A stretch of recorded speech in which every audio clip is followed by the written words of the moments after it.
അവിടെ എഴുതി വെച്ചിട്ടുണ്ട്. എന്തോന്ന് എടുത്തു കഴിഞ്ഞാൽ വണ്ടി അടിച്ചുകൾ പൊട്ടി. ഞാൻ ഇവിടെ വിളിച്ച് പറഞ്ഞാൽ അവരിപ്പോഴും വരും. എന്തോന്ന് എടുത്തു കഴിഞ്ഞാ ഫോട്ടോ എടുത്താ ഇപ്പൊ വിളിച്ച് പറഞ്ഞാൽ അവിടെ ആള് വരും. വരുമ്പോൾ ഞാൻ പൊക്കിക്കൊണ്ട് പോയി ചെയ്യും. എന്തോന്ന് വിളിച്ചു? കോട്ടയം ഡിസ്ട്രിക്റ്റിൽ ഊബർ ഓടാനുള്ള പെർമിഷൻ ഇല്ല. അറിയാവോ? ഇല്ല, അറിയത്തില്ല. അറിയാൻ നിന്റെ ഊബറിന്റെ അവർ വിളിച്ചു വരും. ഇപ്പൊ നിങ്ങളുടെ എറണാകുളത്തെ ഓഫീസൊക്കെ അടച്ചല്ലോ? ഇല്ല, അടച്ചില്ല. ആരും അടച്ചില്ല? ഇല്ല, അടച്ച് ആരും കേൾക്കണോ? വെറുതെ ഞാൻ വിളിച്ച അവര് വരും, നിന്നെ അടിച്ച് നിന്റെ വണ്ടിയും പൊട്ടിച്ച് നിനക്ക് അടി തരും. അടിച്ചു പൊട്ടിക്കും വണ്ടി. അടിച്ചു പൊട്ടിക്കാനാ ഒരു വഴിയില്ല. ഒരു പേടി അടിച്ചു പൊട്ടിക്കാൻ ഞങ്ങൾക്ക് ചുമ്മാ അടിച്ചു പൊട്ടിക്കും. അതിന് വഴിയാ ധൈര്യമായിട്ടൊന്ന് ഇടിച്ചു പൊട്ടിക്കും. ഇപ്പൊ വിളിക്കും. അപ്പൊ പിള്ളേരെ വിളിക്കാം. നിനക്ക് ഇന്ന് ഇപ്പൊ പണിയാൻ തന്ന കാര്യം കേട്ടോ.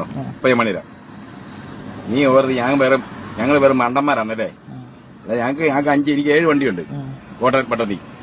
അറിയാവോ? നീയൊക്കെ ഈ പറപ്പ് കാണി നീക്ക് ഈ ഊമ്പിയ കൂലിക്കല്ല ഓടുന്നത്. ഇവിടെ ചേണ്ട ഓട്ടോയുടെ കൂലി വരില്ലേ? ഓട്ടോക്കാർ വന്നിട്ട് അവരെ ചെറിയ ഇടിക്കും വിളിച്ചാ. അതുകൊണ്ട് നീ മര്യാദയ്ക്ക് പൊക്കോ. ഞാൻ എപ്പോ വേണ്ടി നടത്തും. ഇനിയിപ്പോ ഞാൻ വിളിക്കാം. നിന്നെ വിളിച്ചപ്പോ സംസാരിക്കാം. ഇനി അമ്മാരെ വിളിച്ചാൽ അമ്മാരെ കൊണ്ടേ ഇടിപ്പിക്കാം. കുഴപ്പമില്ലോ. ഇവിടെ തന്നെ ചേട്ടൻ വിളിപ്പിക്കും. എന്തായാലും മാറി ഞാൻ ഒന്ന് ഇറങ്ങട്ടെ. ഞാൻ ഒന്ന് ഇറങ്ങിക്കോട്ടെ.